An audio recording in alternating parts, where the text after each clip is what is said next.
तो dear students, हम लोग कल आधुनिक भारत शुरू किया था और जिसमें बहुत अच्छे से हमने समझाया था कि सिलेबस आपका क्या है। और उस क्रम में हमने जो टॉपिक शुरू किया था उसका शीर्षक था, उसका हेडिंग था उत्तरवर्ती मुगल काल यानी लेटर मुगल पीरियड। और इस सेक्शंस में जो हमें पढ़ना है वो ये कि औरंगजेब की मृत्यु के बाद 1707 ईस्वी के 3 मार्च को जो हुआ, वहां से आधुनिक भारत की जो शुरुआत होती है उसकी पहली घटना यह है कि मुगलों का पतन होना शुरू हुआ। और जो मुगलों का पतन होना शुरू हुआ तो उसके स्थान पर बहुत सारी क्षेत्रीय शक्तियां, रीजनल पावर उभर करके सामने आई। और ये वो अधिकांश शक्तियां थीं जो पूर्व में मुगल साम्राज्य के अधीन सेवा दे रही थी। यह उसकी प्रांतपति थी। उन प्रांतपतियों ने, उन सूबेदारों ने मुगल साम्राज्य की शक्तिहीनता, पावरलेसनेस का लाभ उठा करके अपने अपने क्षेत्रों में अपनी आज़ादी का, अपनी इंडिपेंडेंसी की घोषणा कर दी। जैसे बंगाल में मुर्शिद कुली खान ने अपने आप को स्वतंत्र कर लिया था। अवध में सादत खां बुरहानुल मुल्क ने अपने आप को घोषित कर लिया, स्वतंत्र घोषित कर लिया था। हैदराबाद में निजामुल मुल्क चिनकिज खान ने अपने आप को स्वतंत्र घोषित कर लिया था। कर्नाटक में सादतुल्ला खान ने अपने आप को स्वतंत्र घोषित कर लिया था। मैसूर की रियासत में हैदर अली एक नई शक्ति के रूप में उभरा था। इसके अलावा मराठवाड़ा क्षेत्र में शिवाजी के जो उत्तराधिकारी के बाद उसके प्रशासनिक पद का महत्वपूर्ण पद पेशवा था, जो उस समय का मराठा प्रशासन का प्रधानमंत्री होता था। तो फिर पेशवाओं का भी काल मराठवाड़ा क्षेत्र में चला। कहने का अर्थ यह है कि जो मुगल साम्राज्य थे वो टुकड़ों में विभाजित हो गया। और ये जितने टुकड़े हुए शासकों के, उसमें किसी के बीच भी ये शक्ति नहीं थी कि अन्य को पराजित करके संपूर्ण भारत पर कब्जा कर ले। तो ये राजनीतिक विरंखिलता, पॉलिटिकल डिसएबिलिटी के कारण अंग्रेजों को अवसर मिला कि इन भारतीय शक्तियों को एक एक करके पराजित करके संपूर्ण भारत पर कब्जा कर लिया। तो जो 19वीं या 18वीं शताब्दी के आधे दशक से लेकर के पूरे 19वीं शताब्दी के पहले के आधे दशक तक, यानी ये 100 वर्षों का जो पीरियड है, वो भारत में ब्रिटिश साम्राज्य के प्रसार का पीरियड है। और उसमें हम लोग देखेंगे कि इस सेक्शंस के माध्यम से कि कैसे मुगल असफल रहे अपनी शक्तिहीनता के कारण, कैसे विभिन्न शक्तियों का उदय हुआ। और जब ये पूरा सेक्शंस कंप्लीट हो जाएगा तब फिर हम लोग देखेंगे कि कैसे अंग्रेजों ने एक एक करके भारतीय शक्ति को पराजित करने में सफल रहे। तो आधुनिक इतिहास का ये जो सेक्शंस है, ये जो खंड है, वो ये नहीं कि सिर्फ आपके परीक्षा के दृष्टिकोण से काफी महत्वपूर्ण है, बल्कि हर भारतीय नागरिक को इस खंड को जानना चाहिए ताकि उसमें राष्ट्रीयता का, सशक्त नागरिक बनने की भावना का विकास हो सके। जो दूसरे देश होते हैं, जो विकसित देश हैं, वो चाहे किसी स्ट्रीम के लोग हों, किसी स्ट्रीम के पढ़े, सभी स्ट्रीम के लोगों को दो चीजें बहुत आवश्यक रूप से पढ़ाई जाती है। एक उस देश का इतिहास और दूसरा उस देश का संविधान। एक कंपलसरी होता है सारे इसमें। तो आपको ये सौभाग्य प्राप्त है कि आप सिविल सर्विस के तैयारी के क्रम में ये दोनों सेक्शंस जो है पढ़ रहे हैं। तो हम आशा करते हैं कि आप अपने इतिहास को बहुत अच्छे से समझने की कोशिश करेंगे। तो कल तक के क्लास में हमने जो 11 शासक उत्तरवर्ती मुगल काल में हुए, उनमें से सिर्फ पहले शासक यानी बहादुर शाह प्रथम के बारे में पढ़ा था। उसमें हम लोगों ने देखा था कि वो अंतिम मुगल बादशाह था जिसने मुगल संप्रभुता का, मुगल सॉवरेंटी का इस्तेमाल किया। उसके बारे में कुछ अच्छे शब्द कहे जा सकते हैं। उसके शासनकाल तक कम से कम इतना हुआ कि मुगल साम्राज्य का विखंडन शुरू नहीं हुआ था। अगर वो ये उसके बाद के शासक काफी योग्य होते अपने पूर्ववर्तियों की तरह, अपने पहले शासकों की तरह, तो हो सकता था कि मुगल वंश का पतन को रोका जा सकता था। लेकिन दुर्भाग्य की बात यह है कि आगे आने वाले जितने शासक थे वो सब के सब ग्रेजुअली धीरे धीरे विलासी होते चले गए, अयोग्य होते चले गए और धनाभाव के कारण समस्या को समाधान करने में उनके पास सक्षमता नहीं रही। तो अगली कड़ी के रूप में जो दूसरा शासक था वो जहांदार शाह था, जहां से आज अपनी सफर को शुरू कर रहे हैं। तो कल ही के क्लास में हमने आपको बताया था कि मुगलों की एक बहुत बड़ी नियति थी, और नियति क्या थी? उत्तराधिकार का युद्ध। और उस उत्तराधिकार के युद्ध में कल भी उत्तराधिकार के युद्ध के बारे में हम लोगों ने अध्ययन किया था, जिसमें किस प्रकार से शाह मुअज्जम, जो बाद में बहादुर शाह प्रथम के नाम से जाना गया, उसने अपने दो भाइयों यानी शाह आजम और कामबख्श और उसके 3 पुत्रों की हत्या करके मुगल सम्राट बनने में सफल रहा।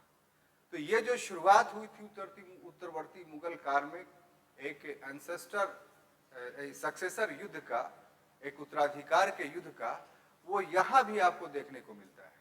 लेकिन यहाँ एक अंतर के साथ, जो कल ही हम बताए थे कि कल का यानी बहादुर शाह प्रथम के काल का जो उत्तराधिकार का युद्ध था, वो अंतिम उत्तराधिकार का युद्ध था जो राजकुमारों ने के बीच हुआ। अब इसके बाद जो भी उत्तराधिकार का युद्ध होगा वो राजकुमार इसमें भाग नहीं लेंगे, बल्कि जो मुगल अमीर थे, मुगल नोबल क्लास के लोग थे, मुगल एडमिनिस्ट्रेशन में जो ऑफिसर्स थे, उन लोगों ने भाग लिया और उन्होंने विभिन्न मुगल राजकुमारों को समय समय पर या तो गद्दी से उतारा और दूसरे को बैठाया। तो ये विशेषता जहांदार शाह के समय से हम लोग को देखने को मिलता है। क्लियर? तो देखिए साहब, 18 फरवरी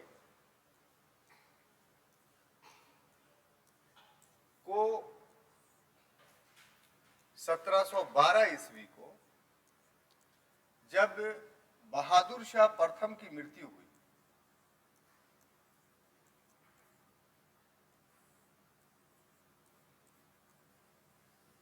बहादुर शाह फर्स्ट की क्या हो गई?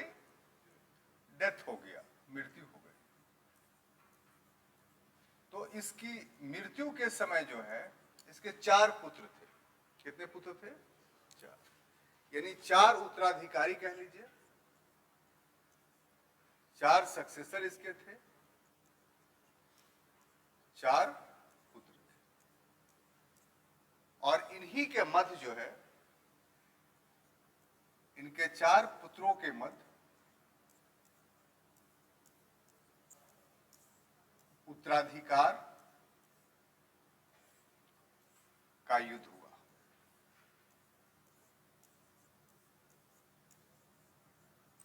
ठीक है, सक्सेसर वार हुआ। आप लोग नए हैं क्या? आगे आगे बढ़िए, आगे आ जाइए, दोनों ज्यादा समझ में आएगा। अरे आ जाओ यार, इतना बेरुखी ठीक नहीं ना है,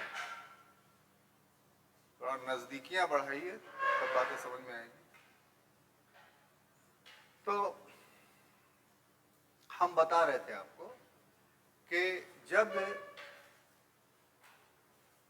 बहादुर शाह प्रथम यानी शाह आलम प्रथम यानी शाह मुअज्जम, तीनों एक ही व्यक्ति थे।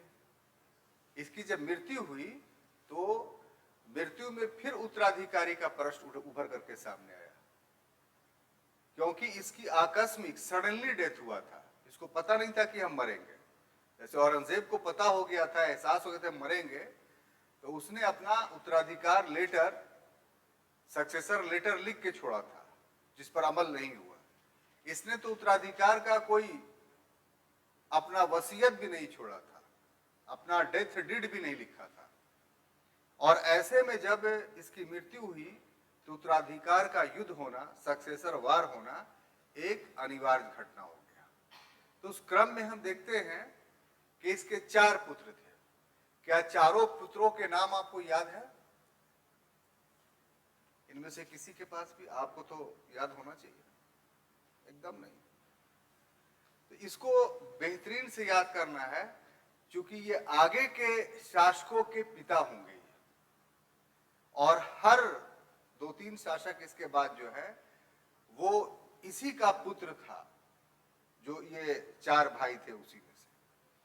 उसमें से पहला का नाम था जहांदार शाह।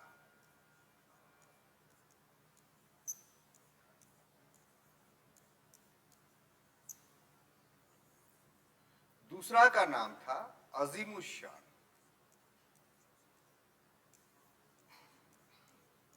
अजीमुशान।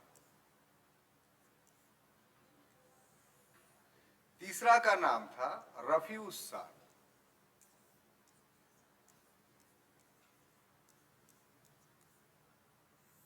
और चौथा का नाम था जहानशाह।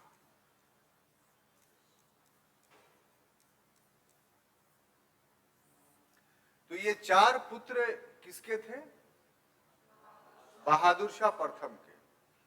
तो बहादुर शाह प्रथम ने अपने ही शासनकाल में एक ईरानी दल का नेता था जिसका नाम था जुल्फिकार खान।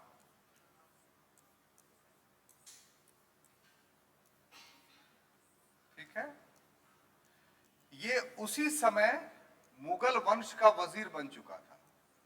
वजीर का मतलब क्या? प्रधानमंत्री। और इसी का पिता था, जुल्फिकार खां का क्या था? पिता था, जिसका नाम था असद खां। क्या नाम था? असद खां। तो ये वो मुगल अमीर दो उभर करके सामने आए जिन्होंने उत्तराधिकार के युद्ध में भाग लिया। बात समझ में आ रही है? जुल्फिकार खां कौन? तो तत्कालीन contemporary prime ministers of the Mughal, यानी मुगलों का प्रधानमंत्री। तो मुगलों के प्रधानमंत्री को क्या कहते थे? वजीर। क्लियर? उसी का बाप का नाम था असद खां। तो इन लोगों का महत्व बहादुर शाह प्रथम के शासनकाल से ही था, क्योंकि बहादुर शाह प्रथम ने जो गद्दी प्राप्त की थी, उस गद्दी के प्राप्ति में जुल्फिकार खां का बहुत बड़ा योगदान था। अगर जुल्फिकार खां उस समय शाह मुअज्जम की सहायता न करता, साथ न देता, तो शाह मुअज्जम अपने अन्य दो भाइयों को, शाह आजम और कामबख्श को नहीं पराजित कर पाता। तो इस कारण से जब शाह मुअज्जम बहादुर शाह के रूप में शासक बनता है, तो उसके द्वारा जुल्फिकार खां को अपना वजीर बना लिया जाता है, और उसी समय से वो मुगलों का वजीर था। क्लियर? तो अब जब बहादुर शाह प्रथम की मृत्यु हुई और उसके चारों पुत्रों के मध्य जब उत्तराधिकार की समस्या उभर करके सामने आया और सभी दावेदार बन गए कि हम अगले मुगल सम्राट बनेंगे, तो ऐसी परिस्थिति में जुल्फिकार खां ने जहांदार शाह का साथ दे दिया। बात समझ में आ रही है? तो ये जो बड़ा पुत्र था, ये जो बड़ा पुत्र था, वो जुल्फिकार खां की सहायता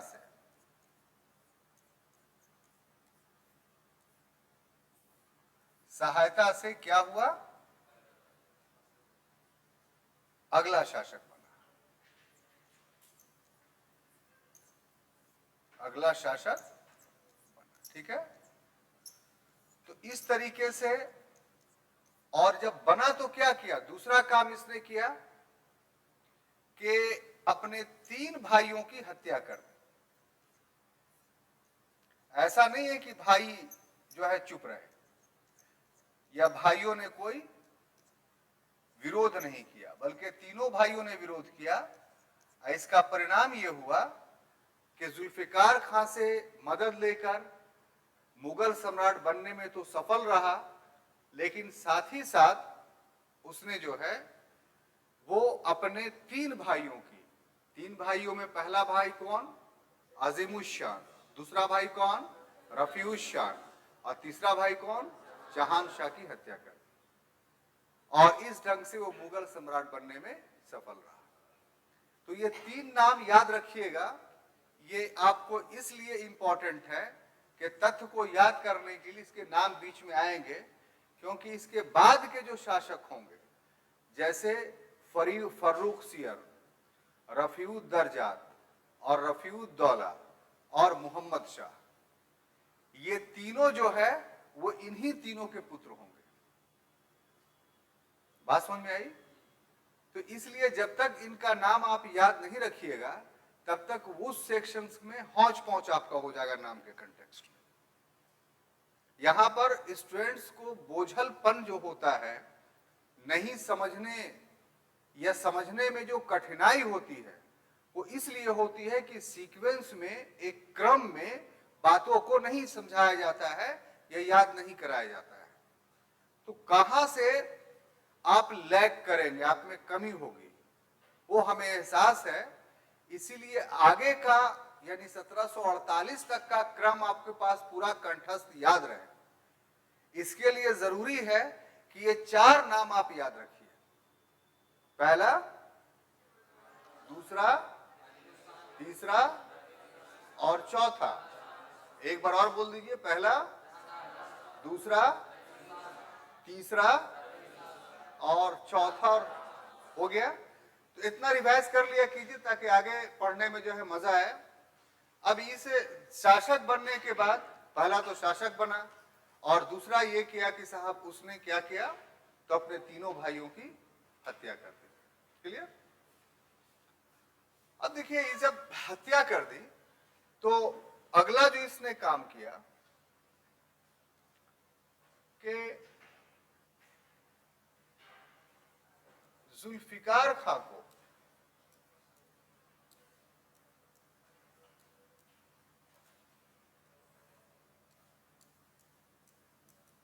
इसने क्या किया, वजीर बना दिया।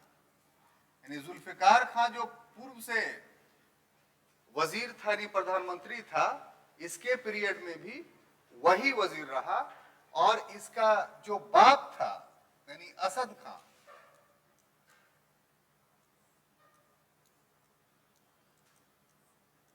इसको वकील बना दिया। आप मुगल पीरियड पढ़े हैं कि नहीं? तो आप बता सकते हैं कि वजीर और वकील में क्या फर्क है? वजीर तो हमने बता दिया प्रधानमंत्री होता है, और वकील क्या होता है? जो आता है बोलिए। ये क्लास सिर्फ फॉर्मली आपको इंफॉर्मेशन देने के लिए नहीं है, बल्कि ये क्लास साथ साथ लेकर चलने का है कि जहां जहां पर आपको संदेह हो, उस संदेह को दूर करते हुए हम इस ढंग से आपको पढ़ाएं कि आपको पूरा टॉपिक जो है बिना संदेह के सब कुछ याद रहे और समझ में आए। तो उसी क्रम में आपसे पूछना चाहते हैं हम, ये वजीर तो प्रधानमंत्री था, वकील क्या था? और वजीर का काम धाम संभालने वाला। चलिए, एक जवाब तो आया। और कोई आप लोग बोलिए, पढ़े हुए हैं मध्यकालीन भारत।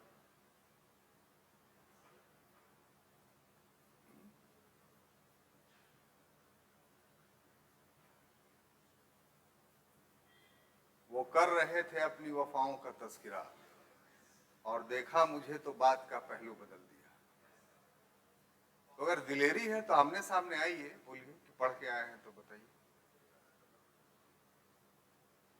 समय ज्यादा लग रहा है इसलिए हम ही बताते हैं। देखिए, वकील कोई पद नहीं था, बात को समझिए, बल्कि ये एक क्रिएटेड पोस्ट था। और ये क्रिएट किया गया था अकबर के द्वारा। अकबर एक महत्वाकांक्षी शासक था, एक एम्बिशियस रूलर था, और ऐसा एम्बिशन था उसका कि मेरा प्रशासन तो सशक्त रहे लेकिन हमारी निरंकुशता पर कोई आक्षेप नहीं लगे। इसीलिए देखिएगा कि बैरम खां जिसकी ताकत के बल पर वो मुगल सम्राट बनने में सफल रहा, बैरम खां अगर नहीं होता तो हेमू उसका गर्दन कब का काट चुका होता। लेकिन वही अकबर बैरम खां की हत्या में सहभागी बना। धाय मां माहम अंगा का नाम सुना होगा आपने, जिसकी दूध पी करके अकबर बड़ा हुआ था। उसके बेटे को छत पर से फेंक करके मारने में देरी नहीं लगी। नहीं, बैरम खां उसका नाम नहीं था, उसका नाम अधम खां था। इसके अलावा बहुत कम लोग जानते हैं, या आपको बहुत कम लोग बताए होंगे कि अकबर अपने आरंभिक जीवन में आशिक मिजाज भी था और दिल्ली में शेखजादियां बड़ी खूबसूरत खूबसूरत होती थी। तो देखिए, हमको पढ़ाने दीजिए, ठीक है। हिस्ट्री में कुछ उल्टा पुल्टा चीज आ जाता है, हम किसी कारण से नहीं बताते हैं। अपना तो काम है कि जलाते चलो चिराग, रास्ते में खाह दोस्त या दुश्मन का घर मिले। हमें इससे बहस नहीं किया है, जो फैक्ट है वो बताते हैं, और क्लास थोड़ा इंटरेस्टेड हो इसकी भी कोशिश करते हैं। रूखा सूखा क्लास कोई करता उड़ता नहीं है साहब, बड़ा इंटरेस्टेड है। तो सुनिए, तो हम बता रहे थे कि शेखजादियां बड़ी खूबसूरत खूबसूरत थी। तो अकबर को दिल आ गया, तो रात के अंधेरे में खिड़की से इंटर करके कमरे में गया। हाँ, आप सही बोल रहे हैं। और शेखजादी की जो भाई था उसने देख लिया। अब पूरा परिवार खड़ा हो गया और बहुत पिटाया, इतना पिटाया कि चुपचाप अपने महल में चला, किसी को ये बात नहीं बोला।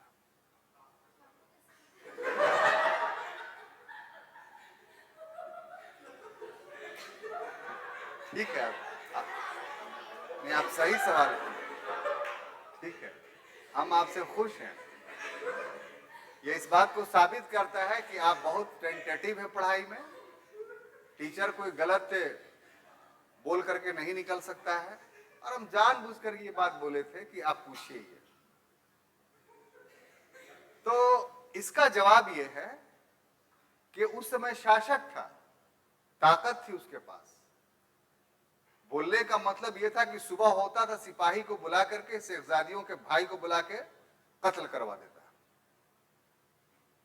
लेकिन नहीं बताने का मतलब उसने ये काम नहीं किया, मतलब राज को राज में रखा, चूंकि उसकी इज्जत जो थी वो दांव पर लग जाती। अब ये बात था कि अब्दुल कादिर बदायूनी को कैसे पता चल गया, अबुल फजल को कैसे पता चल गया, इन्हीं दोनों के जरिए हमें पता चला। ठीक है, तो आपको पता होना चाहिए कि उनके दरबार में 9 रत्न थे। उन 9 रत्न में से एक बिरबल था। बिरबल बहुत शौक था उससे, दोस्ती थी, तू मैं की बातें हुआ करती थी। फेस रीडिंग में बहुत स्मार्ट था, पकड़ लिया कि कुछ न कुछ इसके साथ हुआ है, पिटाया है, गंदा काम किया है। तो अपने हमराज से वो कोई छुपाता नहीं था। जब टॉयलेट साथ साथ करता था तो ये सब छुपाने की कौन सी बात है, ठीक है। तो उसने बता दिया, और उसके माध्यम से अबुल फजल को पता चला, बदायूनी को पता चला, और हिस्ट्री के बुक में आईने अकबरी में मुंतखबुल तवारीख में लिख दी गई। इस ढंग से आपके टीचर के पास बात पहुंचे, अब संतुष्ट हो गए। तो फिर उसके बाद अकबर का कैरेक्टर जो था, देखिए बहक गए हम लोग बहुत, बात कुछ और थी, कहां से कहां, इसी में क्लास बहुत डिरेल कर जाता है। खैर, इसलिए नई जानकारी आपको मिल गई। लेकिन उसके बाद अकबर के किरदार में बहुत बड़ा परिवर्तन हुआ। फिर अपनी पत्नी के अलावा उसने किसी की तरफ नहीं देखा। महल में बहुत सारे लोग होते थे, इशारा करने पर चले आते, ये नियम था वहां का। लेकिन उसके बाद जो भी हिस्टोरियन लिखता है कि उससे बड़ा कैरेक्टर वाला कोई नहीं था। तो ये एक पक्ष था। इतनी बातें इसलिए हुई,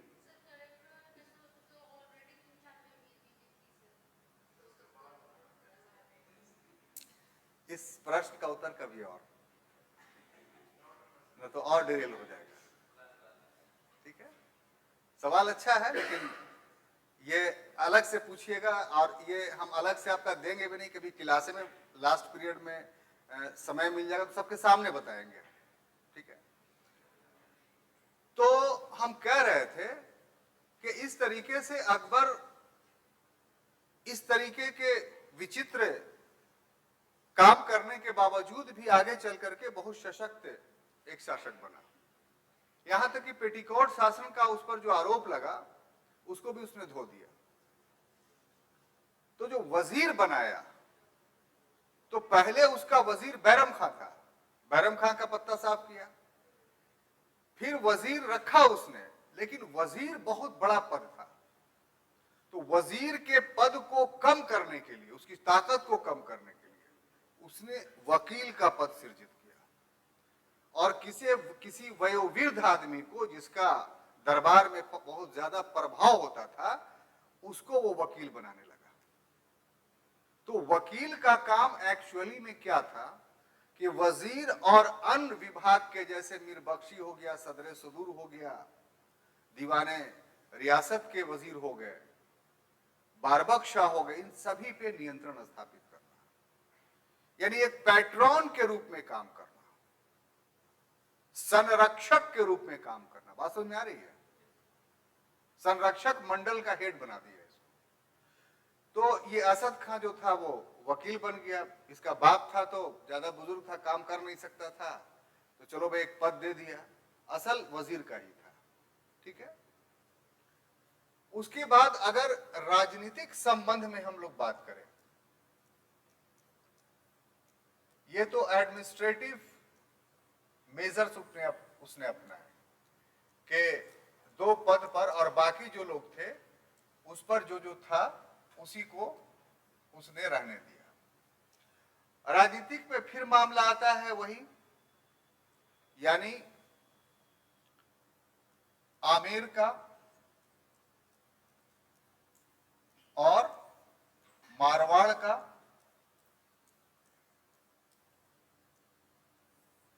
तो इसने आमेर को सवाई मिर्जा की उपाधि दी जो बहादुर शाह प्रथम ने नहीं दिया था, और दूसरा इसको महाराज की उपाधि दी।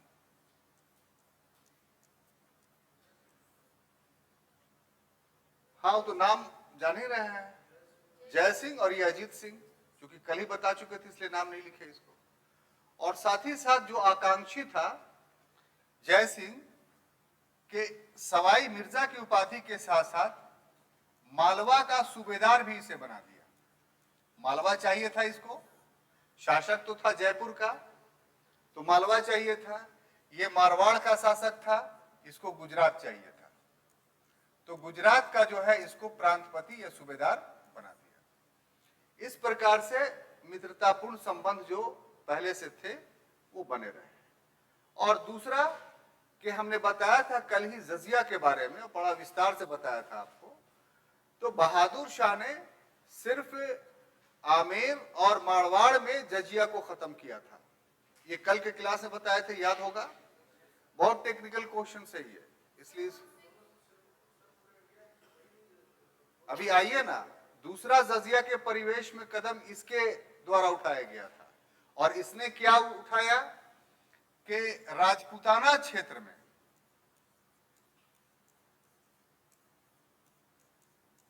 राजपूताना क्षेत्र में जजिया प्रतिबंधित कर दिया।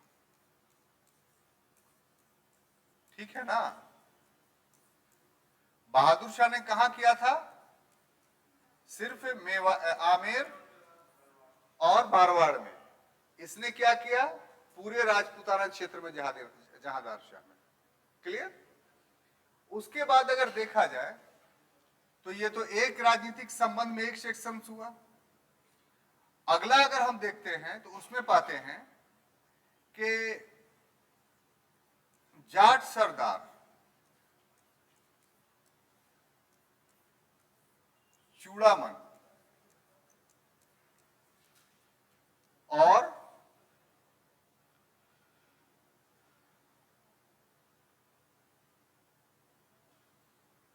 जाट सरदार चूड़ामन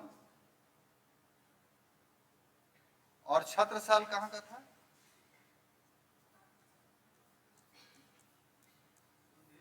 बुंदेलखंड, सॉरी। बुंदेला सरदार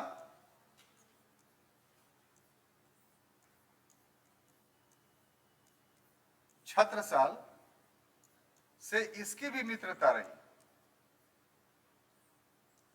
इसकी भी क्या रही? मित्रता रही। लेकिन जो बंदा बहादुर था, इसके साथ भी इसका संघर्ष रहा। उतना ज्यादा संघर्ष नहीं हुआ, लेकिन छिटपुट घटनाएं हुई, चूंकि समय काफी कम था। जो संबंध थे, हाँ,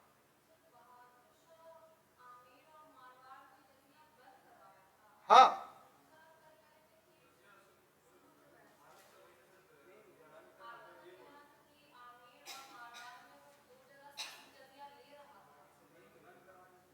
आप अपना कल का कॉपी देखिए मैडम, दूसरे से मिलान कीजिए और दिखलाइए साहब। दूसरे लोग जो लिखे थे, आप लिखी थी?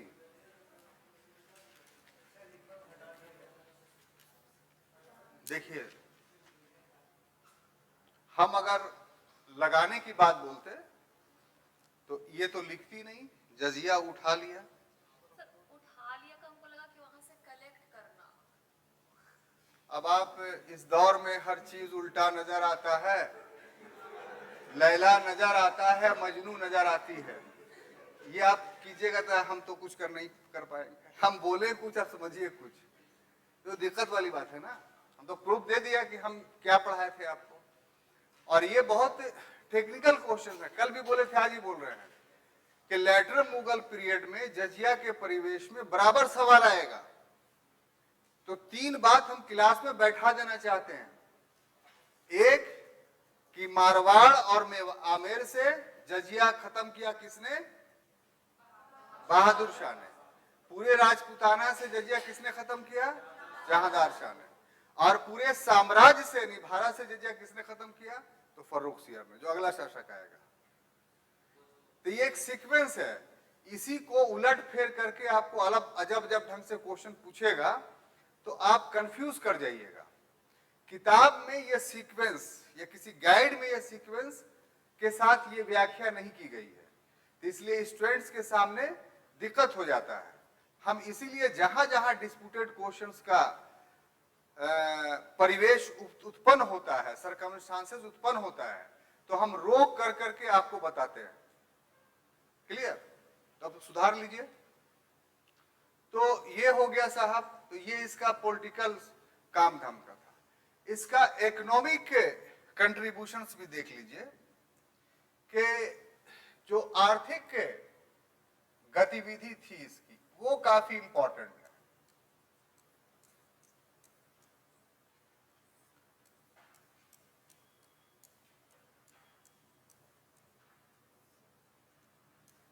और वो क्या है कि सुदृढ़ता का प्रयत्न किया इसने, यानी आर्थिक स्थिति अच्छा हो, यानी प्रोस्पेरिटी इन इकोनॉमी आए, अर्थव्यवस्था में मजबूती आए। तो इसके लिए प्रयास किया। और प्रयास में इसने क्या प्रयास किया कि राजस्व की वसूली पर ध्यान दिया।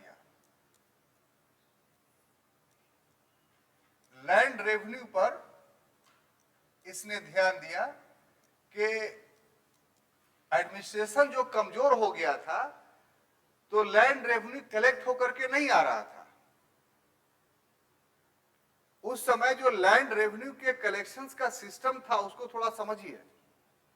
कुछ भूमियां ऐसी थी जिनको खालसा भूमि बोला जाता था। खालसा भूमि से मुगल ऑफिसर्स डायरेक्ट टैक्स की वसूली करते थे। कुछ भूमि जागीरदार के अधीन थी, तो जो जागीरदार नियुक्त होते थे, जिनको जागीर दी जाती थी, तो वो कलेक्ट करके अपना हिस्सा रख करके मुगल राजकोष में जमा करते थे। कुछ भूमि मनसबदारों के अधीन थी। जो मुगल अधिकारी थे, उनको मनसब दिया गया था तो वो मनसबदार कहलाते थे। तो उनको देना पड़ता था सैलरी, मनसबदारों को, मुगलों को। तो वो सैलरी नहीं दे करके उनको भूमि दे दिया करते थे। तो उन भूमि में जितना सैलरी, उनका जितना वेतन तय है, उससे इतर अगर वसूली हुई तो हिसाब दे करके रेस्ट अमाउंट राजकोष में जमा करना पड़ता था। और एक भूमि होती थी मददे माश का, या सयूरगल भूमि बोलते थे उसको। ये भूमि विद्वान लोगों, कवियों, धार्मिक नेताओं, ये सबको दी जाती थी। और ये कर मुक्त भूमि थी, इस पर कोई मुगल कर नहीं लेते थे। तो हम आपको इसलिए बता रहे हैं कैटेगराइजेशंस करके कि जब मुगल कमजोर हुए तो जागीरदारों ने पैसा जमा करना बंद कर दिया, मनसबदारों ने पैसा देना बंद कर दिया। जो खालसा भूमि थी उसके जो ऑफिसर्स थे वो काफी निकम्मे हो गए, अच्छे से टैक्स का कलेक्शंस नहीं करने लगे।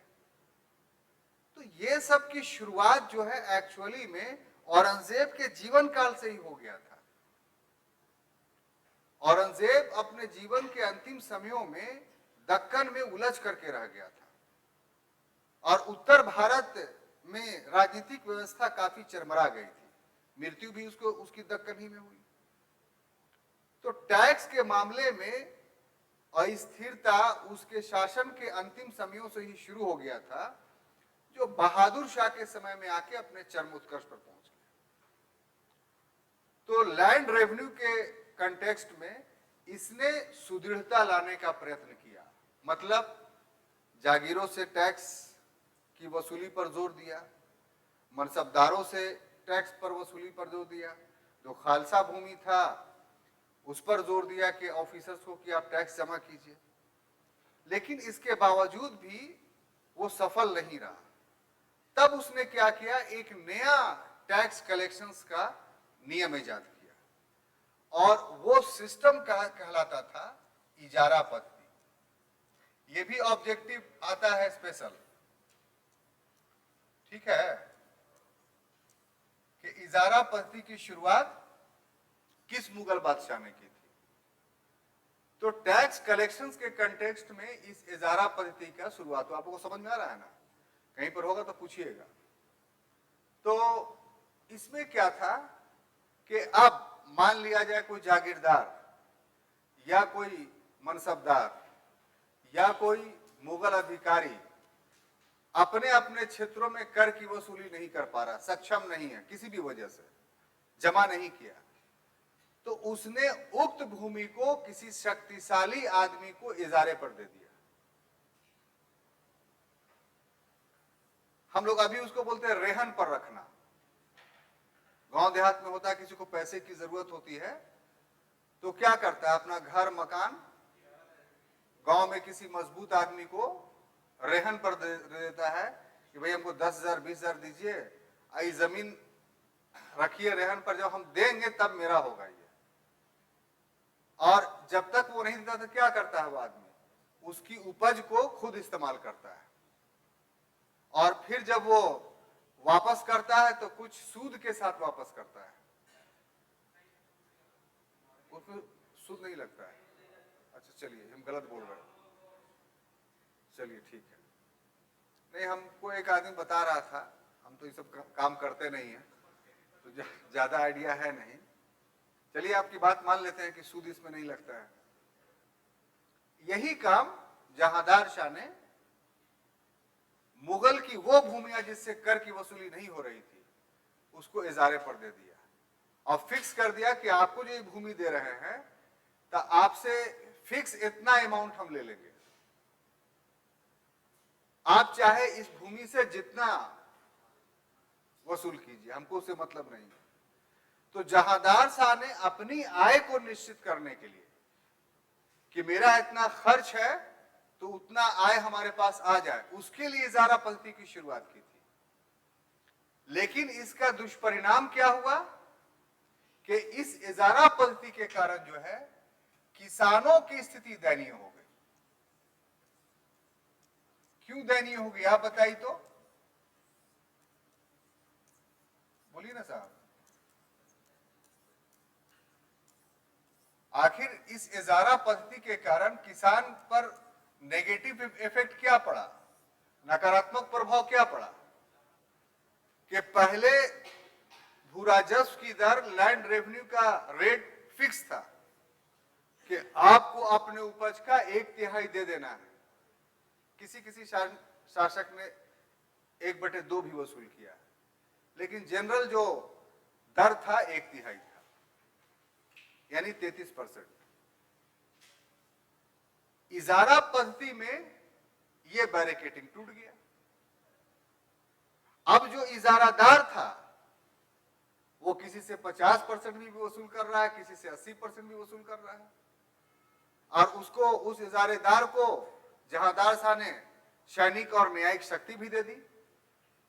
तो अगर कोई वसूल माने नहीं दे रहा तो उस पर मुकदमा भी कर सकता था, वो उस पर बल प्रयोग भी कर सकता था, उसे घर में घुस करके जमा राशि या जमा अनाज को जब्त भी कर सकता था लीगली।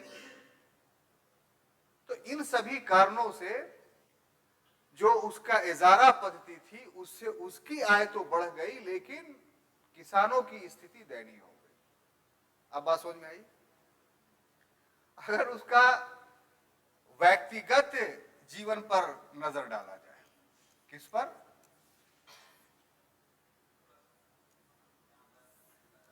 हाँ, तो इस पर थोड़ी बात हो जाए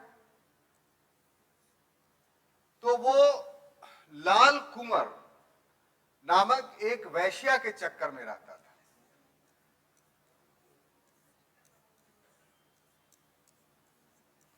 और उसी में दीवाना रहता था।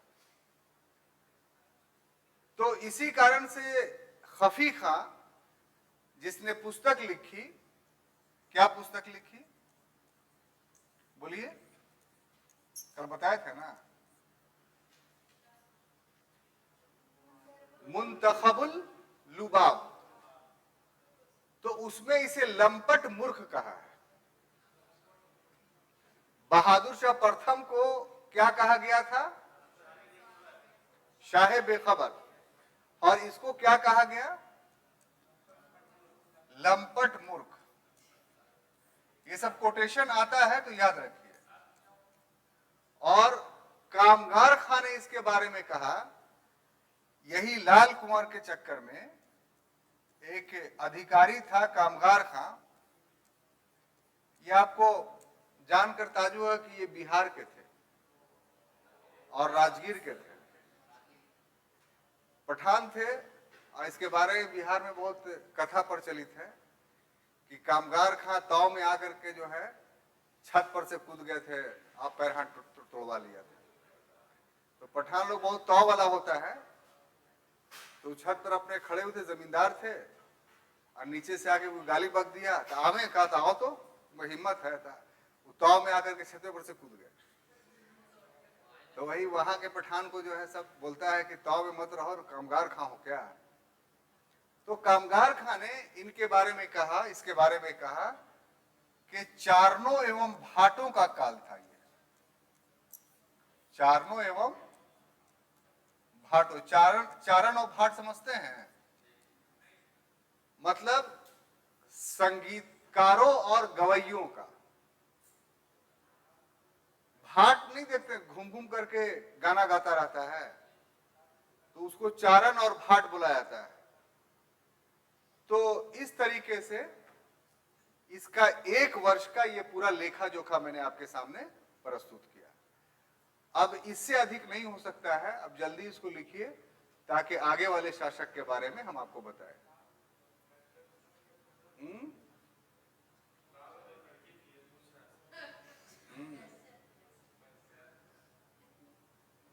ठीक पूछ रहा है। वैश्या खाली लड़की थोड़ी हो गए, इसको पूरा आइडिया है, लड़का भी होता है। दिल्ली पूरा घूम चुका है।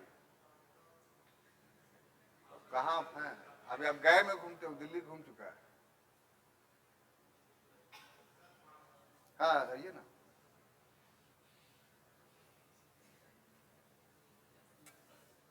कुछ भी आप लोग को समझ नहीं आए तो पूछिएगा, ठीक है? कहाँ से आए आप? खाजहांपुर, और उधर मानपुर के उधर जो किस चीज से आते हैं? तब तो ठीक है।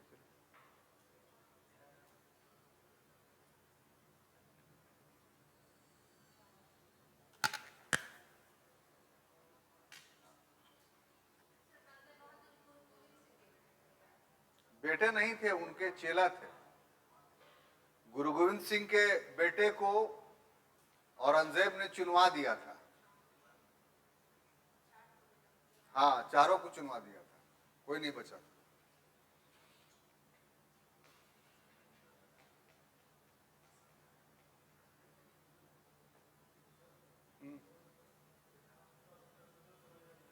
बोलिए ना।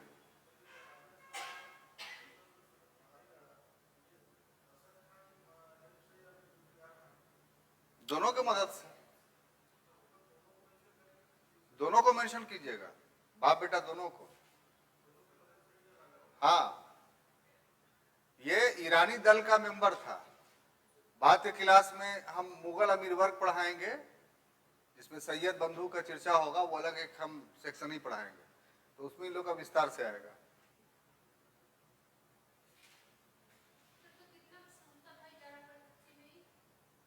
यही तो फिक्स नहीं था।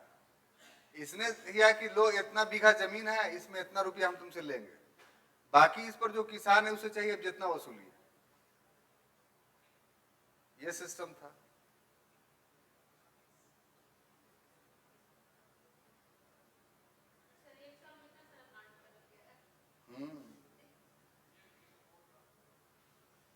तो बादशाह लोग को देव दो तो खाली ऑर्डर करना पड़ता है ना। बादशाह लोग काम थोड़ी करता है, वो तो ऑर्डर करना पड़ता है।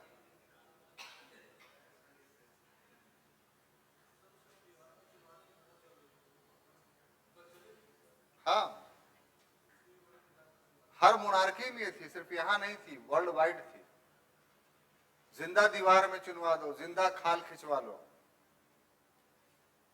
आदमी जिंदा है। मोहम्मद बिन तुगलक के दौर में एक घटना घटी थी कि दक्कन में उसने, क्या तो नाम बुला रहे हैं, अपने चचेरा भाई उसका था, क्या तो नाम था उसका बुला रहे हैं, तो उसको वहां का सूबेदार बनाया था और वो विद्रोही हो गया। अब उस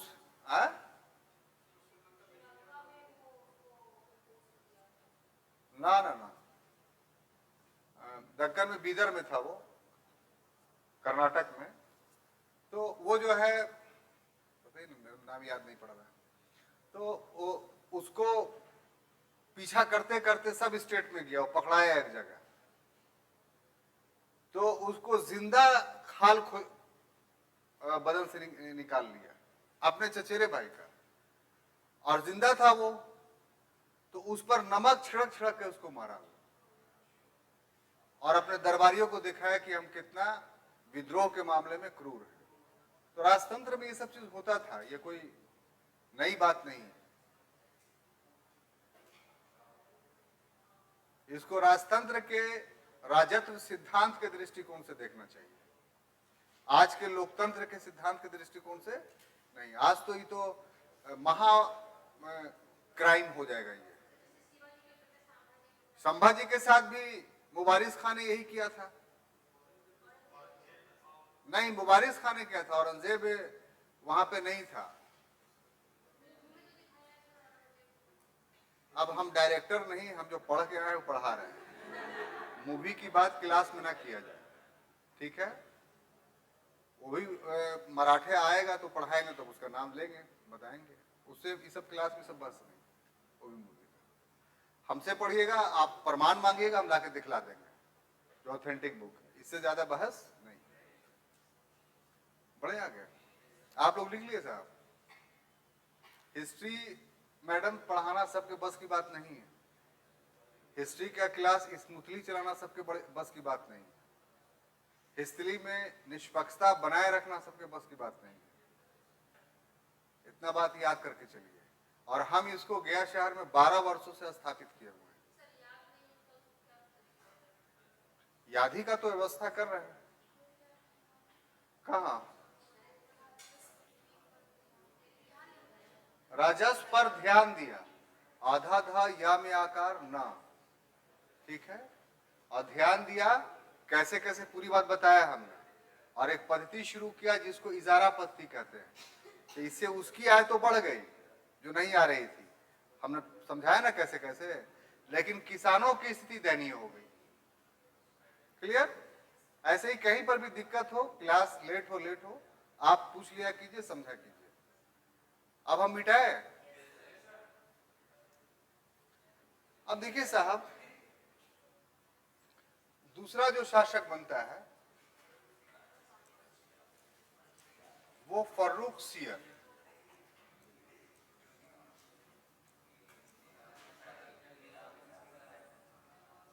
इसने 1713 ईस्वी से 19 ईस्वी तक शासन किया। अब देखिए, फिर जो हम नाम याद करवाए थे, जहादार शाह, अजीमुशान, रफीउल शाह, जहान शाह, तो ये एक्चुअली में वास्तव में जो उसका भाई था जिसकी हत्या हो चुकी थी, अजीमुशान, यानी जहादार शाह का के बाद वाला जो भाई था, ये फर्रुखसियर अजीमुशान का पुत्र था। ठीक है? कौन? ये फर्रुखसियर। और 1712 में जिस समय इसके पिता की हत्या हुई, ये पटना का सूबेदार था। कौन? हाँ, पटना का सूबेदार कैसे बन गया था वो थोड़ा कहानी सुन लीजिए। कि औरंगजेब के समय में अजीमुशान पटना का सूबेदार था। ठीक है? यानी अजीमुशान औरंगजेब का कौन हो गया? पोता हो गया। तो उसी के समय इसको पटना की सूबेदारी मिली थी। तो पटना का एक काल में अजीमाबाद भी नाम था। आज भी पटना सिटी जो है उसका एक मोहल्ला अजीमाबाद के नाम से जाना जाता है। और आज का जो पटना आप देख रहे हैं, जो लॉन देखते हैं या सीएम हाउस देखते हैं या बिरला प्लेटिनम, ये बेली रोड, ये सब कुछ नहीं था। ये सब ब्रिटिश पीरियड में डेवलप एरिया था। जो दानापुर था वो था, और दानापुर से डायरेक्ट पटना सिटी था। तो अभी का पटना सिटी देखते हैं। तो पटना सिटी का जो निर्माण करने वाला था, जिसको उस पीरियड में अजीमाबाद कहा जाता था, वो यही अजीमुशान था। और इसी ने वहां पश्चिमी दरवाजा और पूर्वी दरवाजे का निर्माण कराया था। पूरा वो नगर, पूरा शहर फोर्टिफाइड था, यानी दीवारों से घिरा हुआ था। उसकी कुछ अवशेष आज भी आपको देखने को मिलेंगे पटना सिटी में।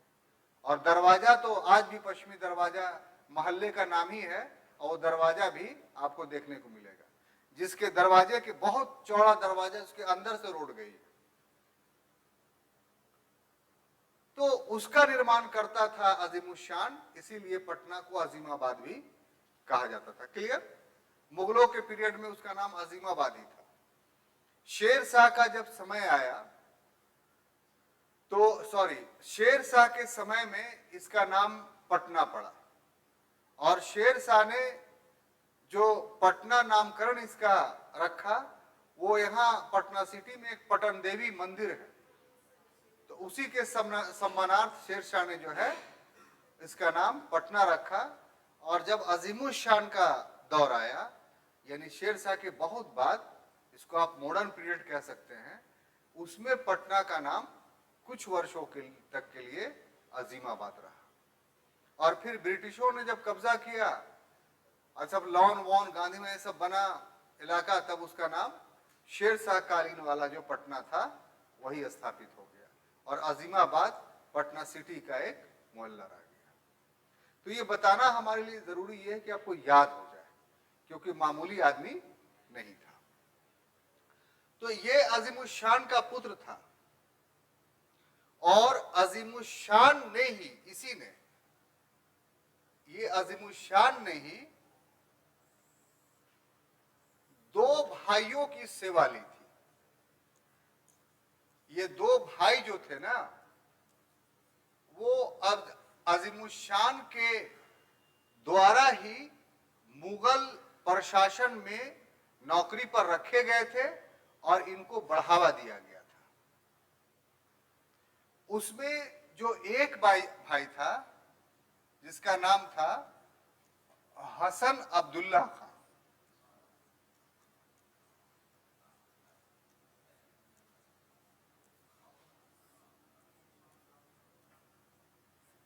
इसको इसने इलाहाबाद का उप दीवान बनाया था। इलाहाबाद भी इसी के अंडर में था। इलाहाबाद का उप दीवान, ये सब याद रखिएगा, बहुत इंपॉर्टेंट है ऑब्जेक्टिव के लिए, ठीक है ना।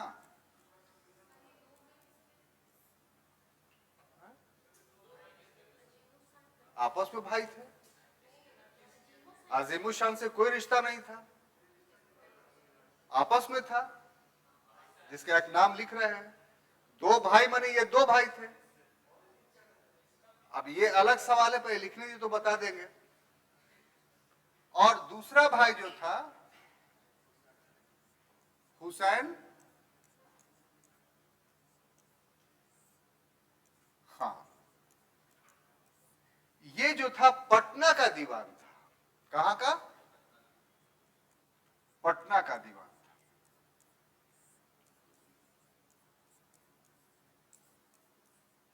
अब आपने सवाल किए कि ये कौन थे, तो एक अबुल फराह व्यक्ति हुआ करते थे जो जाति के सैयद थे और इराक यानी मेसोपोटामिया के रहने वाले थे।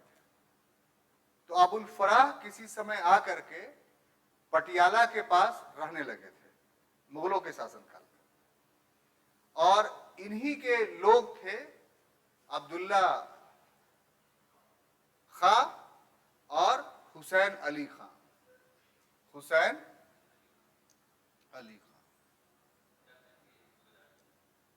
है? नहीं, वो नहीं, हम तो बोल रहे हैं। और ये जाति के सैयद थे, इसीलिए इनको, इन दोनों को सैयद बंधु कहा जाता है। हाँ, इन दोनों को क्या कहा जाता है? सैयद बंधु। अब क्लियर हुआ, समझ में आया? तो ये काफी सशक्त थे। दीवान का मतलब होता है फाइनेंस मिनिस्टर, ठीक है।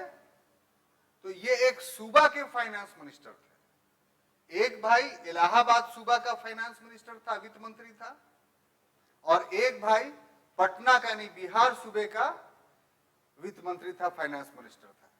तो आपको पता होना चाहिए कि मुगलों ने, क्या आप दिक्कत है, बोलिए, पहले अपनी दिक्कत तय कर लीजिए।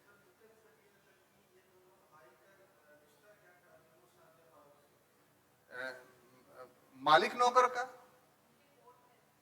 उनके कोर्ट में थे, ये नौकरी करते थे। अभी तो आपको बोला कि अबुल फराह के वंशज थे। ये जो सब लोग थे ये मुगल थे, ये मुगल नहीं थे। रिलेशन क्या होगा? ये जाति के सैयद थे और इराक से आए थे। बात समझ में आई? यहां बहुत सारे लोग मध्य एशिया से आकर के नौकरी की और नौकरी करने के बाद यहां जम गए, तो वही ये थे, ठीक है। अब देखिए साहब कि हम जो आपको बताना चाह रहे हैं कि थे दीवान, फाइनेंस मिनिस्टर, तो ताकतवर कैसे हो गए? तो ताकतवर ऐसे हुए कि मुगलों ने मनसबदारी व्यवस्था, एक सिस्टम राज की थी।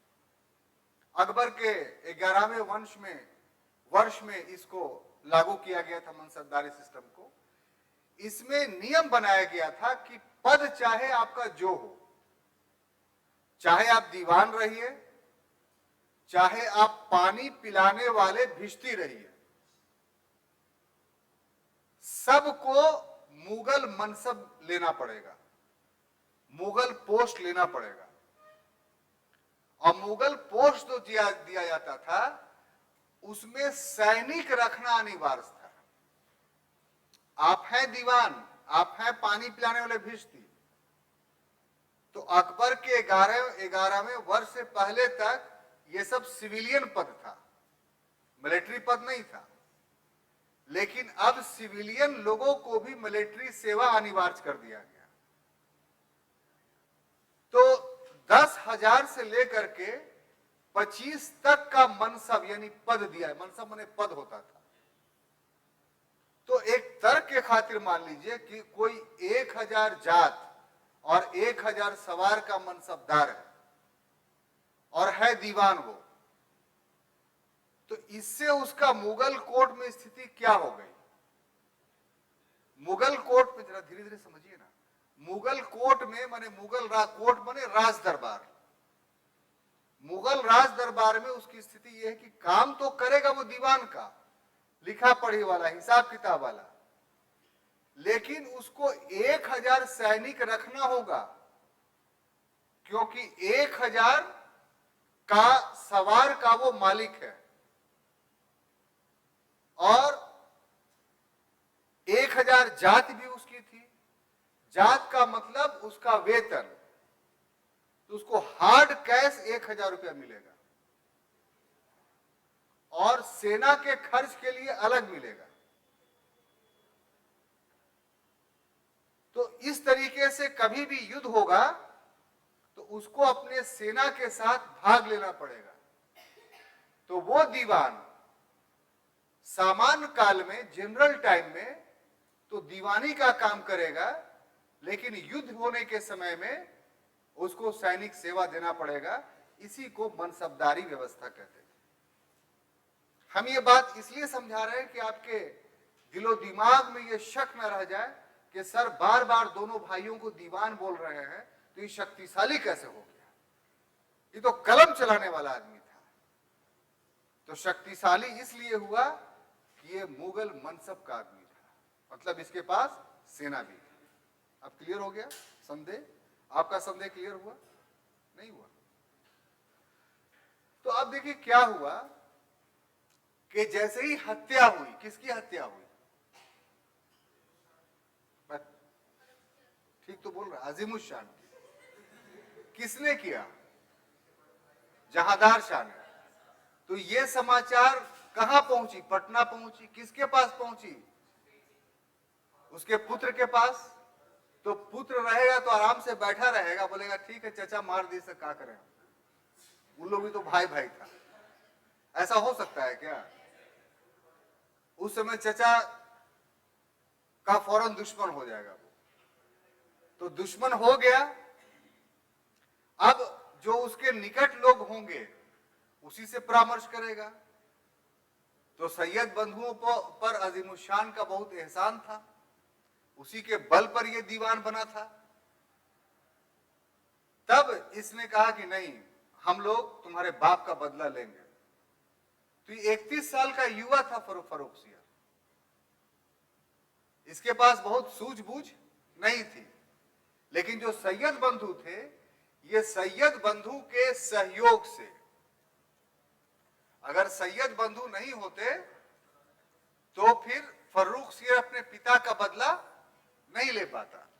ये सैयद बंधुओं के सहयोग से 13 फरवरी 1713 ईस्वी को दिल्ली पर आक्रमण किया। यानी वास्तव में आप देखिए तो 1 साल भी शासक नहीं किया। कौन? जहांदार शाह। और आक्रमण के बाद क्या किया कि जहांदार शाह की हत्या कर दी। किसने हत्या कर दी? फर्रुखसियर ने। हाँ जो कहिए। और हत्या करने के बाद फर्रुखसियर का,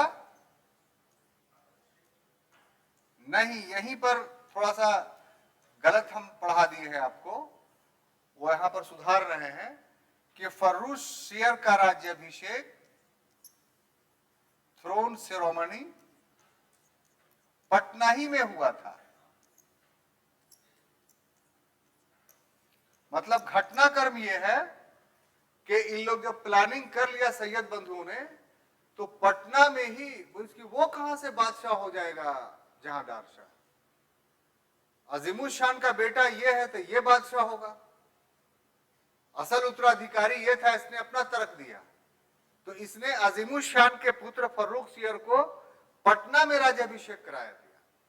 तो ये प्रश्न भी आता है कि कौन सा मुगल बादशाह है जिसका राज्याभिषेक पटना में हुआ? तो आम पूरा सुनिए ना सर, पूरा सुनिए, इतिहास इतना आसान नहीं है, ठीक है? तो आमतौर पे ये आंसर सही होता है फर्रुखसियर, लेकिन इसका क्लिष्ट टफ क्वेश्चन, टफ सेक्शन ये है कि सिर्फ एक ही बादशाह का पटना में राज्याभिषेक नहीं हुआ, दो मुगल बादशाहों का पटना में राज्याभिषेक हुआ। तो दो में तो एक बता दिए आपको, दूसरा कौन था? अगर बता दिएगा तो पेन आपको दे देंगे। है?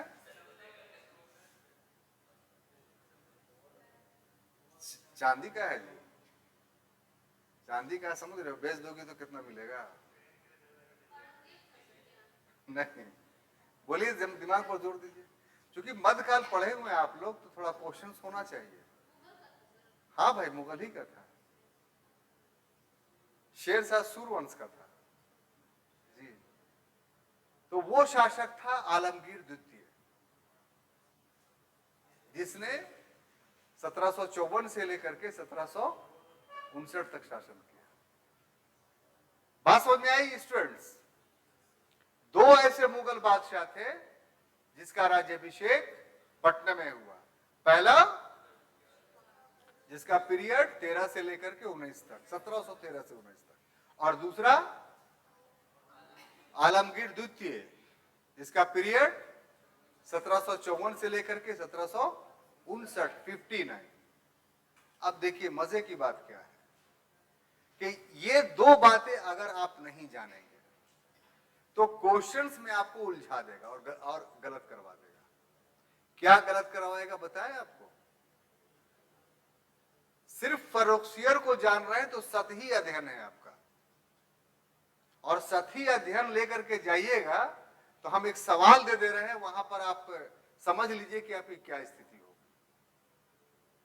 लिखेगा निम्नलिखित, बस सिंपल क्वेश्चन बनाएगा कि निम्नलिखित में से किस मुगल बादशाह का राज्याभिषेक पटना में हुआ था? पहला जहांदार शाह, दूसरा रुकिए ना, दूसरा मोहम्मद शाह, तीसरा आलमगीर द्वितीय, और चौथा इनमें से कोई नहीं। फर्रुखसियर का नाम ही नहीं रहेगा।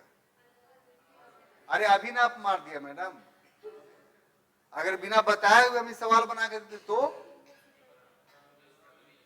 अब इसी को दूसरे ढंग से चेंज करेगा। देखिए कैसे कैसे सवाल बनता है कि निम्नलिखित में किस मुगल बादशाह का पटना में राज्याभिषेक हुआ? उसमें ए में फर्रुखसियर, बी में आलमगीर द्वितीय, सी में इन दोनों का, और डी में इनमें से किसी का नहीं। तो जान रही तब ना, जो खाली फर्रुखसियर जानेगा वो क्या करेगा? ए मारो और ट्रेन में बैठ के ताल ठोकेगा कि सही हो गया, एकदम 150 में 125 सही हो लो हमार, आई स्टेशन में पहुंचते पर 125 100 पर आ जाएगा, और घरे पहुंचते पहुंचते 70 पर आ जाएगा। बात समझ में आई? तो कैसे पारा प्रीलिमिनरी टेस्ट का गिरता है। तो जगह जगह हम आपको जहां जहां पर ऐसा द्वंद्व है हम बताते चलेंगे, टाइम लगे तो लगे। हम कोशिश करते रहें कि जिन क्या बोलते हैं उसको, विवादित प्रश्नों को, डिस्प्यूटेड क्वेश्चंस को आपको पहले ही हल करते हुए चले। आपका दायित्व बनता है कि मेरा शक्ल नहीं देखे, अपनी कॉपी देख करके इन सभी विवादित प्रश्नों को लिखने की कोशिश करें कि ये है, ऐसा ना कि उल्टा लिख ले। ठीक है? तो यहां तक तो मामला पहुंचा कि फर्रुखसियर ने पटना में राज्याभिषेक करा लिया, और उसके बाद वो अपने चचा लोग को लेके पहुंच गया दिल्ली, और अपने सगे चचा की हत्या कर दी। एक चचा चचा लोग था, दूसरा चचा सगा चचा था। बात समझ गए होंगे आपको। होता ना है, साथ देने वाले को बोलता है तो में आके चचा है कहा तुम्हारे। तो ये जो सैयद बंधु थी ये साथ देने वाले चचा थे, लेकिन साथ देने वाले चचा से अपने सगे चचा की हत्या करवा दी। किसने? फर्रुखसियर ने। अब जब शासक बन गया ये, माने दिल्ली के थ्रोन पे बैठ गया, तब इसने क्या किया वो देखिए कि प्रशासनिक निर्णय लिया इसने। क्या लिया?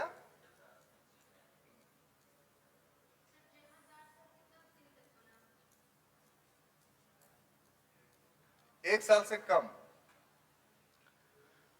अब इसके लिए आप बोलिएगा तो आपको प्रताप सिंह का किताब ला के दे देंगे, खूब 30-40 पेज में खाली जहादारे शाखा है, खाली लाल कुंवर की कहानी पढ़ते रहिए उसकी।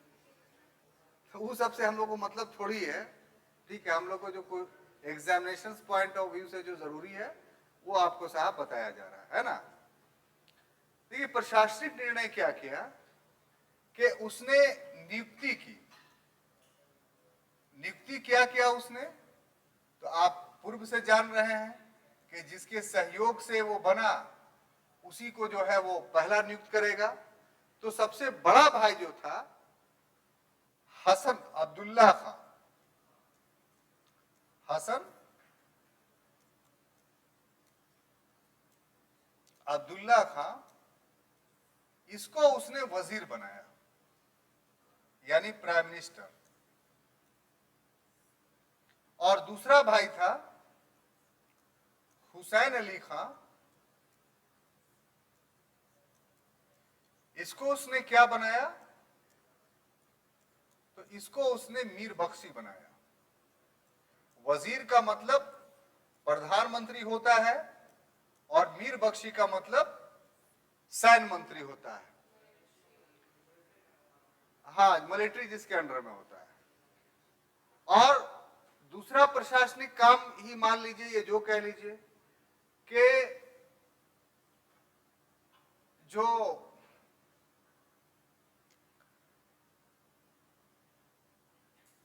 जहांदार शाह के समय में जो उसका प्रधानमंत्री था, यानी जुल्फिकार खां, याद पड़ रहा है नाम? तो जुल्फिकार खां अभी तक जिंदा थे और इसका बाप यानी जिसका नाम असद खां था, यह भी अभी जिंदा था। जहांदार शाह की ना हत्या की गई थी युद्ध में, इन दोनों बाप बेटा को भी फांसी दे दिया गया है? हाँ, इसीलिए समय नहीं दिया गया कि तुम लोग भी ऊपर चले जाओ। तो ये इसका महत्वपूर्ण प्रशासनिक परिवर्तन था जो फर्रुखसियर शासक बनने के बाद। अब राजनीतिक रूप से अगर इसके काम को देखा जाए, पॉलिटिकली या रणनीतिक भी कह लीजिए इसको, तो इसमें हम देखते हैं कि जो मारवाड़ था,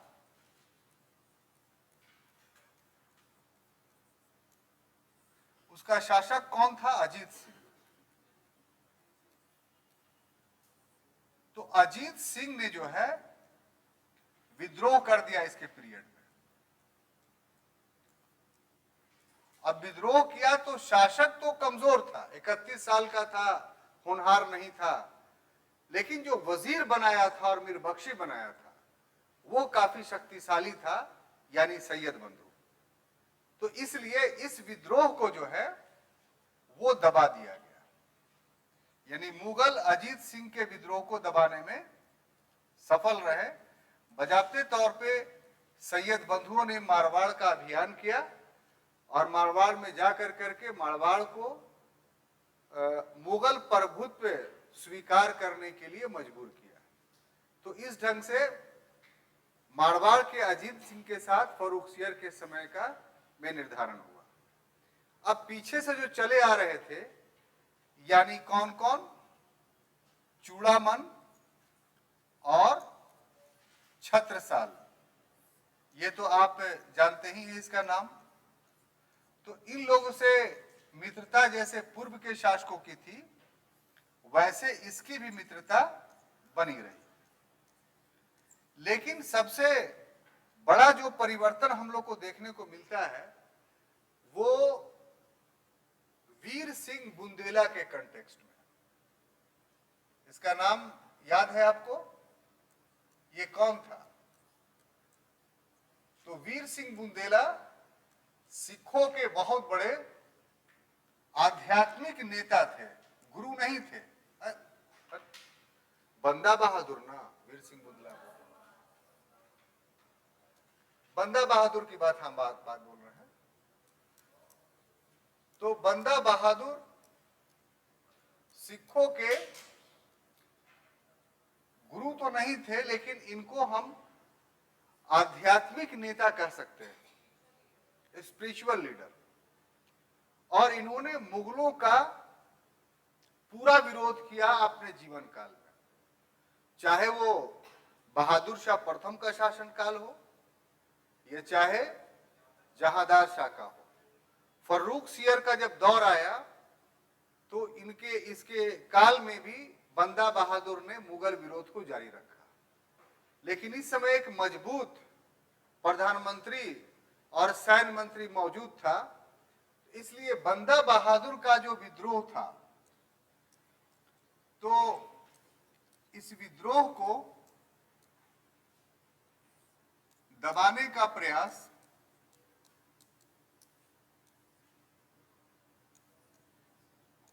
फर्रुख सियर के शासनकाल में सैयद बंधुओं के द्वारा किया गया। ठीक है, सैयद बंधु के द्वारा किया गया। और क्या किया गया कि इन्हें पंजाब से गिरफ्तार करके 1716 ईस्वी में पंजाब से गिरफ्तार किया गया और गिरफ्तार करके दिल्ली लाया गया।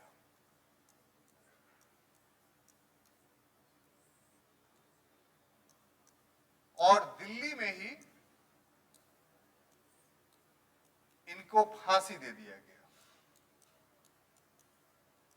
और सिर्फ बंदा बहादुर को ही फांसी नहीं दिया गया, बल्कि इस क्रम में 760 सिख मारे गए।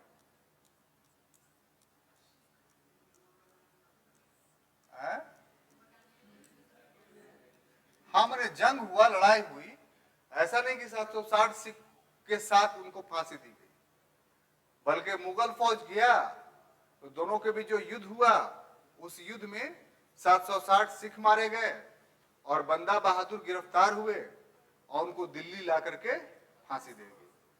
तो इस प्रकार जो 10वें गुरु गोविंद सिंह के बाद बंदा बहादुर का जो विद्रोह शुरू हुआ मुगलों के समय में, उसका अंत 1716 ईस्वी में फर्रुख सियर के समय में सैयद बंधुओं के द्वारा किया गया। राजनीतिक घटनाक्रम में एक और है, आप लोग नाम सुने होंगे कि अंग्रेजों को इसी पीरियड में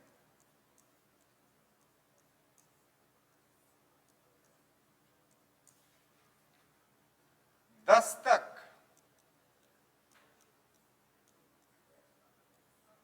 का अधिकार मिला।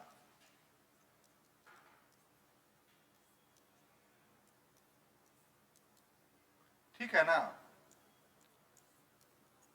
और ये जो अधिकार मिला, इसका वर्ष है 1717। और इस अधिकार को के बारे में कहा जाता है कि ये ब्रिटिश अधिकार का मैग्ना कार्टा था। ब्रिटिश अधिकार का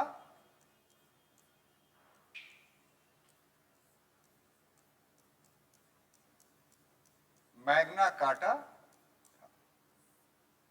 तो इस दस्तक का आप लोगों ने कभी नाम सुना है? क्या था ये?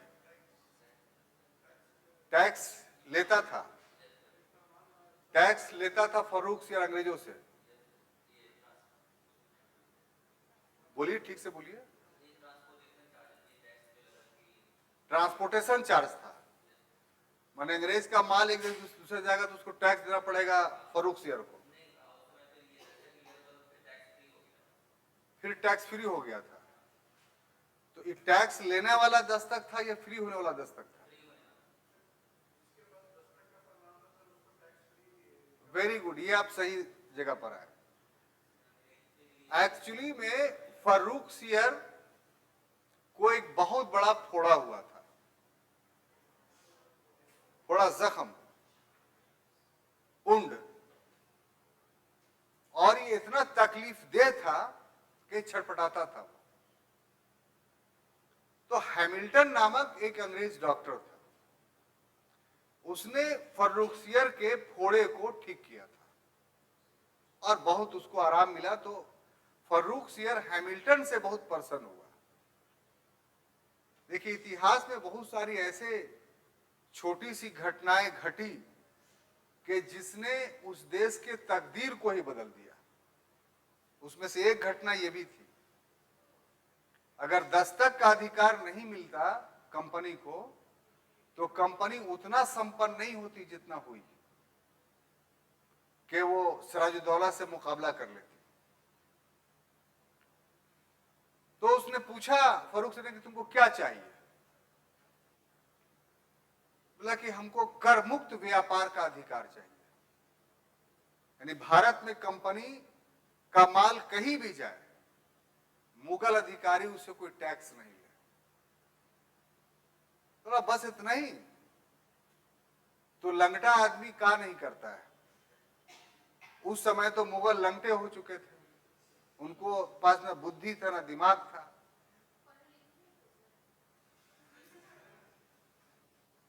ठीक है, देखिए हम इसीलिए लंगटा वर्ड इस्तेमाल कर दिए ताकि आप आगे सवाल ना कीजिए। पढ़ा लिखा आदमी लंगटा नहीं होता है? लंगटा कहने का मतलब इसका बुरे सेंस में नहीं है। लंगटा कहने का मतलब कि कोई भी निर्णय सही ढंग से नहीं ले और फिजूल खर्ची करे, अपनी औकात ना देखे कि हम क्या है, हमारे पास कुछ है ही नहीं, हम बांटते चले। तो हम इसको लंगटागिरी बोलते हैं बिहारी भाषा में। अरे खर्च उतना ही करो जितना तुम्हारी आय हो, अगर आय से अधिक व्यय करते हो तो इसके लिए इसी प्रकार के शब्दों का इस्तेमाल किया जाता है। हाँ हाँ, रहते थे। तो इस तरह के लोग किसी का सलाह सुनते थोड़ी है, नहीं सुनते हैं। तो इस तरीके से साहब उसने जो अधिकार दे दिया, इससे मुगल राजकोष का एक बहुत बड़ा आय खत्म हो गया। चाहता तो इसी आय से भर सकता था अपना खजाना, और उधर व्यापार में दोहरा पक्ष उभर करके सामने आया। एक पक्ष तो यह है कि अंग्रेज दिन दूनी रात चौगनी पैसा कमाने लगे, और दूसरा कि भारतीय व्यापारियों को अपना माल बता करके उससे भी 5% कर कमाने लगे, और इस तरीके से व्यापारिक कर का एक पैसा भी मुगल खजाने में नहीं आने लगा। फर्रुख सियर ने कहा था कि अंग्रेज का ना माल है, भारत के व्यापारी पैसा देंगे ना। तो अंग्रेजों ने ये गेम खेला कि हम तो नहीं देंगे, भारतीय व्यापारी का भी पैसा तुम्हारे कोष में नहीं जाएगा, और उससे हम भी कुछ पैसा कमा लेंगे। सोचिए दिमाग कितना लगाया। तो इसीलिए बाद के ब्रिटिश लेखकों ने लिखा कि ये दस्तक जो था मैग्ना कार्टा था। बात समझ में आई? ये उसके सब हमने आपको पॉलिटिकल गतिविधि बताया। अब देखिए अगला जो टॉपिक हम पढ़ाना चाहते हैं आपको, वो अंत। किसका अंत? फर्रुख सियर का। बहुत दर्दनाक अंत हुआ इसका। और अंत होने की घटना कैसे हुई? तो फर्रुख सियर जो था, यानी जो सम्राट था,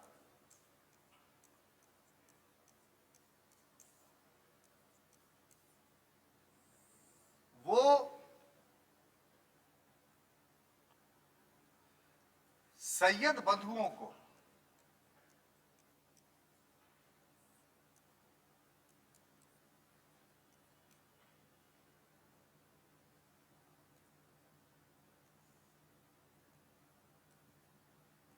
अपमानित करने लगा।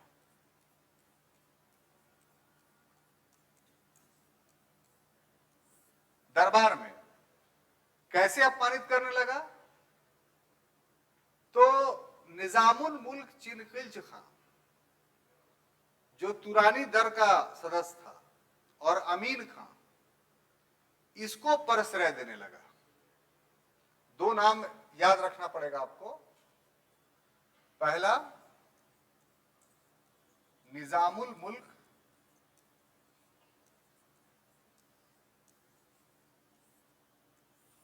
चिनकिल्च खां,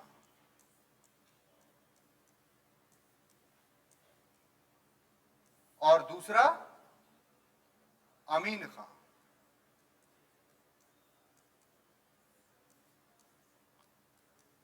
इसके द्वारा अपमानित करने लगा। फर्रुख शेर ने कह दिया कि अमीन खां के हस्ताक्षर मेरे हस्ताक्षर है, यानी सारा पावर जो है उसको दे दिया, और चिनकिल्च खां के माध्यम से सैयद बंधुओं को दरबार में अपमानित करने लगा। तो जिस सैयद बंधु ने इसको बादशाह बनाया था, सम्राट बनाया था, और उसी के बल पर आप जो है वो शासक बने थे, उसी को जब अपमानित करने लगेंगे तो आपका मित्र रहेगा। तब इसका क्या हुआ कि सैयद बंधुओं की ओर से प्रतिक्रिया हुई, रिएक्शंस हुआ। और रिएक्शन क्या हुआ साहब? तो इसने मराठा पेशवा बालाजी बाजीराव